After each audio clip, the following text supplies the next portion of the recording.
Hello friends, welcome back to the class. আজ থেকে তোমাদের শুরু করছি রায় মার্টিন ম্যাথ সলিউশন দ্বিতীয় ইউনিট টেস্ট। তোমাদের কথা দিচ্ছি, আমি এখানে যতগুলো স্কুল আছে 1 থেকে 22টা টোটাল স্কুল আছে, সব স্কুলের শর্ট কোশ্চেনগুলো আমি আগে শেষ করব, তারপরে ব্রড কোশ্চেনগুলো। যে কোনো স্কুলের শর্ট কোশ্চেন করার পর আমি নিচে ব্রড কোশ্চেনগুলো তোমাদের স্ক্রিনে দেখিয়ে দেবো। যে কোনো অঙ্কের প্রয়োজন হলে তোমরা কমেন্ট করবে। যখন আমি একাধিক কমেন্ট পেয়ে যাবো তখন ব্রড কোশ্চেনগুলোর আমি বিভিন্ন পার্ট বানিয়ে সেগুলো সলভ করতে থাকবো। ওকে, তো শুরু করবো ফার্স্ট অঙ্ক দিয়ে। ভালো করে দেখো, এখানে এক দাগে কিন্তু 4টি এমসিকিউ আছে।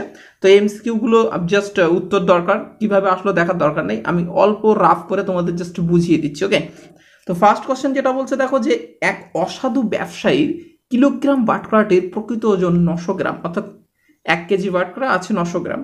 তাহলে সে কত লাভ করে? ওই বাটখারায় দ্রব্য বিক্রি করে সে কত % লাভ করে? ভালো করে দেখো।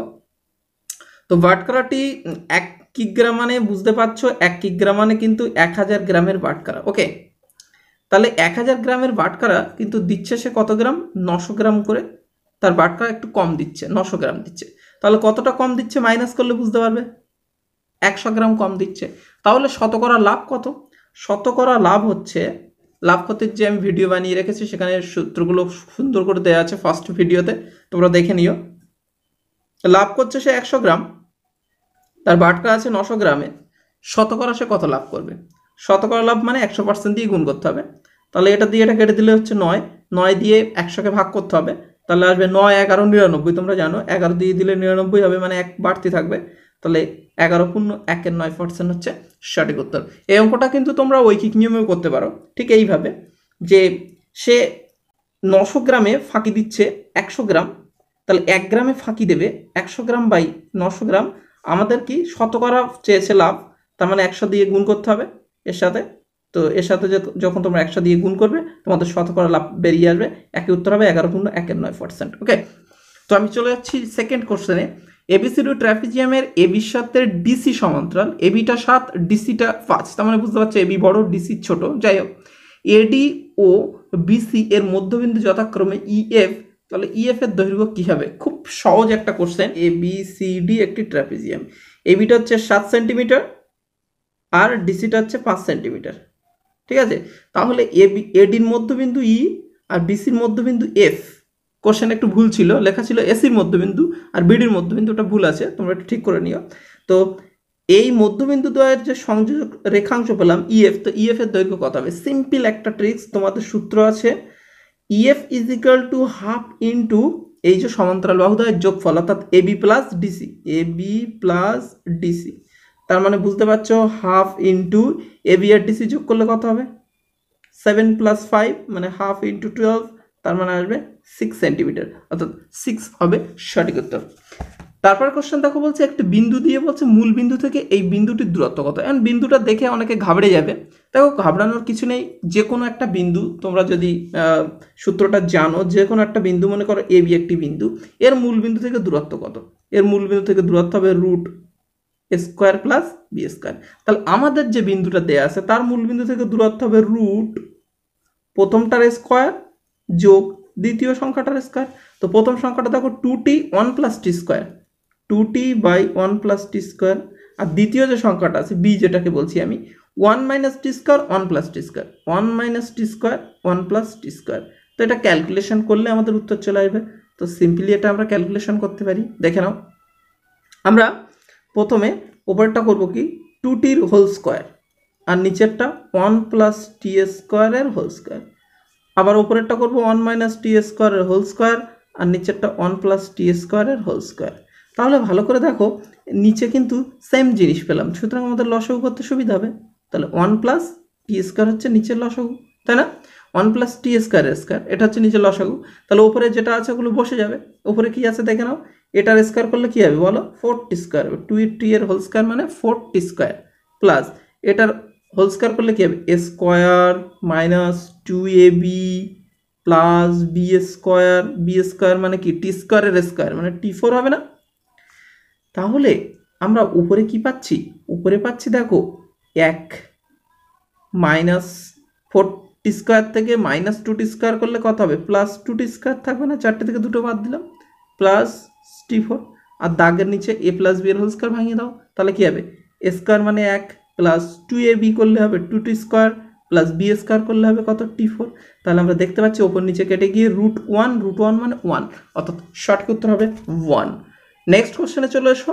কোনো বৃত্তের অন্তর্লিখিত বর্গক্ষেত্রের একটি বাহুর দৈর্ঘ্য 7√2 সেমি হলে বৃত্তটির পরিধি কত? ছবি না আঁকলে এটা আমি ঠিক বোঝাতে পারবো না তোমাদের।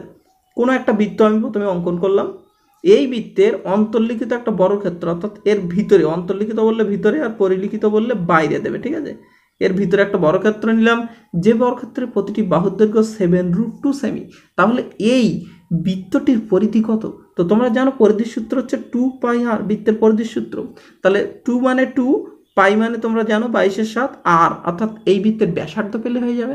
তো ভালো করে দেখো, এই বৃত্তের ব্যাস আমরা বার করতে পারি। এই বৃত্তের ব্যাস মানে বর্গক্ষেত্রের কর্ণ। তাই কর্ণের সূত্র কি তোমরা জানো? কর্ণের সূত্র হচ্ছে বাহু √2, অর্থাৎ বাহু হচ্ছে 7√2, এর সাথে একটা 2 গুণ করলে কর্ণ পাওয়া যাবে, অর্থাৎ আমরা এখান থেকে কর্ণ বার করে নেবো। কর্ণ হচ্ছে বাহু √2, অর্থাৎ কত আসছে 7 × 2 মানে 14। তাহলে বর্গক্ষেত্রের কর্ণ যদি 14 সেমি হয় তাহলে বৃত্তটির ব্যাসও 14 সেমি। বৃত্তের ব্যাস যদি 14 হয়, ব্যাসার্ধ কত হবে? অর্থাৎ ব্যাসার্ধ আমরা যেটাকে আর বলি, সেই ব্যাসার্ধ হবে কত? ব্যাসের অর্ধেক মানে 7। তো আমরা এখানে ব্যাসার্ধের জায়গায় 7 বসিয়ে দিতে পারি। বসিয়ে দিলে আমরা যদি 7 কেটে দিই তাহলে সঠিক উত্তর পাচ্ছি 44, অর্থাৎ পরিধি আসবে 44 সেমি। তো চলে এসেছি আমি সরাসরি 2 দাগে। এখানে দেখো বলেছে 4টি কোশ্চেন, আমি সবকটাই করে দিচ্ছি। ABCD একটি ত্রিভুজ, এসি বাহুর উপর ডি এমন একটি বিন্দু AD/DC 3:2, ঠিক আছে। তাহলে একটা ছবি আঁকি। ABC একটা ত্রিভুজ এঁকে দিলাম ABC, এর এসি বাহুর উপর ডি একটা এমন বিন্দু যাতে বলা হয়েছে AD/DC 3:2, ঠিক আছে। তার মানে এটা যদি 3 পড়ে এটাই 2 পড়বে, তো এটা যুক্ত করে দেই। এবার বলেছে যে বড় ত্রিভুজের ক্ষেত্রফল কিন্তু 60 বর্গ সেমি, অর্থাৎ পুরো বড় ত্রিভুজের ক্ষেত্রফল 60 বর্গ সেমি। তাহলে নিচের এই ত্রিভুজের ক্ষেত্রফল কত? তো সিম্পল ব্যাপার, আমরা এটা করতে পারি। ত্রিভুজ BDC এর ক্ষেত্রফল হবে, ক্ষেত্রফল কি হবে? টোটাল ক্ষেত্রফল কত? 60, তার সাথে আমরা গুণ করব, এর ভাগে কত পড়েছে? 2। তাহলে আমরা লিখব 2 টোটাল কত? 3 + 2 মানে 5-এর মধ্যে 2 পড়ছে এই ত্রিভুজের ভাগে। তার মানে হচ্ছে 60 × 2/5। এটা আমরা যদি কাটাকুটি করি তাহলে 5 12 60, 12 2 24, অর্থাৎ 24 বর্গ সেমি হবে আমাদের BDC ত্রিভুজের ক্ষেত্রফল। তো সরাসরি চলে এসো নেক্সট কোশ্চেনে। দারুণ একটা কোশ্চেন দিয়েছে দেখো। সমান পরিসীমা বিশিষ্ট একটি বর্গক্ষেত্র একটি আয়তক্ষেত্রের মধ্যে কার ক্ষেত্রফল বেশি? কারণ সহ বলতে হবে কিন্তু। দারুণ কোশ্চেন, এটা খুব ভালো করে দেখবে। সমান পরিসীমা বিশিষ্ট একটি বর্গক্ষেত্র আর একটি আয়তক্ষেত্র। তো কি করবে? ধরি বর্গক্ষেত্রের বাহুর দৈর্ঘ্য, বর্গক্ষেত্রটির বাহুর দৈর্ঘ্য তোমরা ধরে নেবে A, আর আয়তক্ষেত্রটির দৈর্ঘ্য ধরে নেবে x, আর প্রস্থ ধরে নেবে y। তাহলে বর্গক্ষেত্রের পরিসীমা কি হবে? 4a, আর আয়তক্ষেত্রের পরিসীমা হবে 2, দৈর্ঘ্য প্লাস প্রস্থ, অর্থাৎ এটা। এদের দুজনের পরিসীমা সমান বলেছে তাই করে দিলাম সমান। তাহলে এবার ভালো করে দেখো কি করছি আমি এখানে যদি উভয় পক্ষে 2 দিয়ে কাটাকুটি করি তাহলে হবে এটা 2a, এটা হচ্ছে x + y, ঠিক আছে। এবার উভয় পক্ষে আমি যদি স্কোয়ার করে দিই তাহলে কেমন হবে?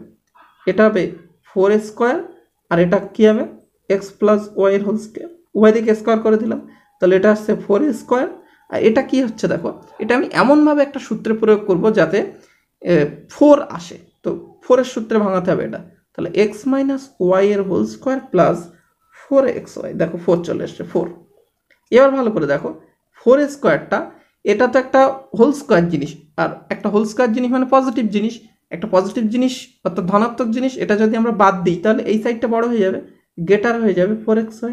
এটা কিন্তু খুবই ইম্পর্টেন্ট একটা লাইন, এটা বুঝতে পারবে না। আবার বলছি, এটা একটা ধনাত্মক জিনিস, যে কোনো সাইড থেকে সমান সমানের যে সাইড থেকে ধনাত্মক জিনিস বাদ দেবে সেই সাইডটা ছোট হয়ে যাবে, অর্থাৎ এই সাইডটা ছোট হয়ে গেল। দেখো ডানের সাইডটা ছোট করে দিয়েছি। 4 যদি তুমি ক্যান্সেল করে দাও তাহলে a² > xy। a² মানে কি? বর্গক্ষেত্রের ক্ষেত্রফল। এটা হচ্ছে কি? বর্গক্ষেত্রের ক্ষেত্রফল। এটা গ্রেটার দ্যান হচ্ছে কার ক্ষেত্রফল? আয়তক্ষেত্রের ক্ষেত্রফল। তাহলে লিখবে আয়তক্ষেত্রের ক্ষেত্রফল। তাহলে বর্গক্ষেত্রের ক্ষেত্রফল আয়তক্ষেত্রের ক্ষেত্রফল থেকে বড় হচ্ছে, একটু লিখে করে নেবে। এরপর চলে এসো নেক্সট কোশ্চেন। বলছে ABCD সমবাহু ত্রিভুজের তিনটি বাহুর মধ্যবিন্দু পি কিউ আর, তাহলে কোন পি কিউ আর এর মান কত? খুব দারুণ কোশ্চেন এটাও। তাহলে আমরা প্রথমে এবিসিডি একটা ত্রিভুজ অঙ্কন করে নিলাম, যে ত্রিভুজটা কিন্তু বলেছে সমবাহু ত্রিভুজ। এখন এই এবিসিডি ত্রিভুজের যে তিনটি বাহু বিসি সি এ বি, তার মধ্যবিন্দু পি কিউ আর, বিসির হচ্ছে পি, সি এ হচ্ছে কিউ, আর এ বি হচ্ছে আর। তাহলে বলেছে কোন পি কিউ আর কত, অর্থাৎ এই কোণটা কত হবে। তুমি এক কাজ করো, এটা জুড়ে দাও। তোমাদের একটা মানে উপপাদ্য আছে যে ত্রিভুজের যে কোনো দুটি বাহুর মধ্যবিন্দুর সংযোজক সরলরেখা, এটা ধরো এই বাহুটার সংযোজক সরলরেখা এটা তৃতীয় বাহুর অর্ধেক হয়, ঠিক আছে। তাহলে আমরা বলতে পারি আর কিউ বাহুটা কত হচ্ছে, অর্ধেক হচ্ছে কার, আর কিউ এর সমান্তরালকে বিসি, তাহলে বিসি বাহুর অর্ধেক, তাহলে আর কিউটা বিসি এর অর্ধেক। আবার আমরা একইভাবে বলতে পারি পি আরটা এসি এর অর্ধেক, ঠিক একই রকমভাবে পি কিউটা কার অর্ধেক, এ বি এর অর্ধেক, এ বি এর অর্ধেক, তাহলে হাফ অফ এ বি। এবার ভালো করে দেখো, আমাদের বলা আছে কিন্তু এ বি বিসি সি এ এরা সমান, কারণ এটা সমবাহু ত্রিভুজ। তাহলে আমরা বলবো যেহেতু এটি সমবাহু ত্রিভুজ, তাহলে এ বির সাথে বিসির সাথে সি এ সব সমান, তাহলে এদের সাথে হাফ গুণ করলে তারাও সব সমান হবে, অর্থাৎ এটার সাথে এটার সাথে এটার সাথে এটা সবাই সমান হবে। তার মানে আমরা বলতে পারি পি আর এর সাথে মানে এ বিটা কোথায় আছে দেখো, এই যে পি কিউ এর সাথে বিসিটা কোথায় আছে, আর কিউ। আচ্ছা সি এটা হচ্ছে পি আর, অর্থাৎ আমরা বলতে পারছি যে এই ছোট্ট যে ত্রিভুজ হলো, এই ত্রিভুজের প্রতিটি বাহুও সমান, তাহলে পি কিউ আর একটি সমবাহু ত্রিভুজ, তার মানে এর প্রতিটি কোণ কত ডিগ্রি হবে, 60 ডিগ্রি হবে। অর্থাৎ আমরা বলতে পারি কোণ পি কিউ আর ইকুয়াল টু 60 ডিগ্রি, এটা হচ্ছে উত্তর।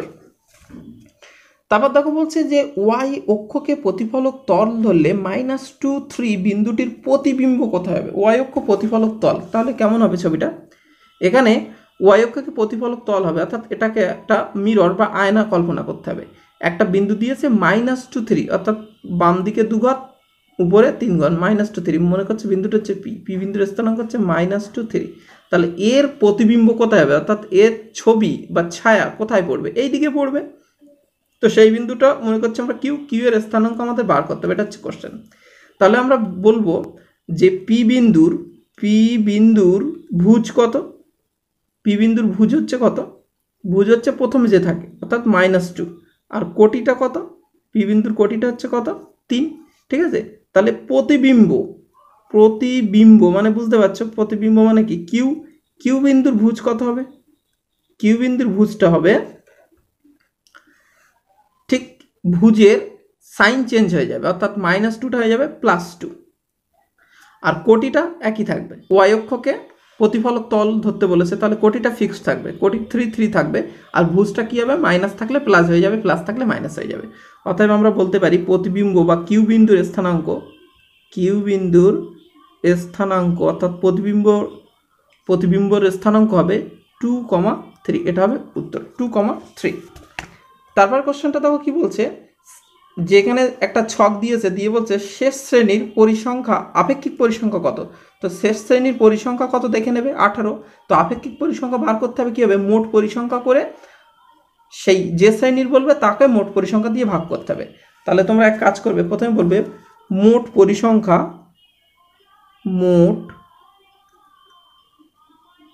পরিসংখ্যা হবে, এখানে প্রথমটা আছে 6, তারপরটা আছে 24, তারপরটা আছে 18। তাহলে মোট পরিসংখ্যা এটা যোগ করলে হচ্ছে 30, 40, 48। অতএব শেষ শ্রেণীর আপেক্ষিক পরিসংখ্যা কি হবে, শেষ শ্রেণীর পরিসংখ্যাটা কত ছিল 18 বাই মোট পরিসংখ্যা কত 48, এটা হচ্ছে আপেক্ষিক পরিসংখ্যা, এর কোনো একক নেই, ঠিক আছে।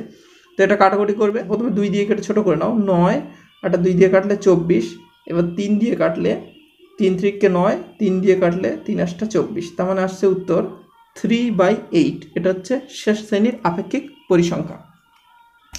তারপরে লাস্ট কোশ্চেন দেখো, এ টাকায় বিক্রি করে 4% ক্ষতি হয়, বি টাকায় বিক্রি করলে 20% লাভ হয়, তাহলে H/B কত। একটি দ্রব্য এ টাকায় বিক্রি করে 4% ক্ষতি হয়, অতএব ক্রয় মূল্য কত,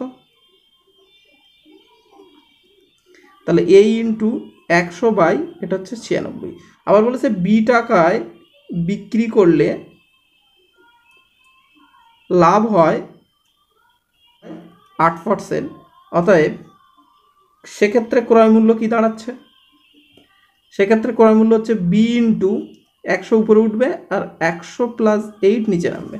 8% তো নাকি, কোনটা দেখলাম? 20%। আচ্ছা 20% এটা, সরি। তাহলে বি ইন্টু 100/120 এত টাকা।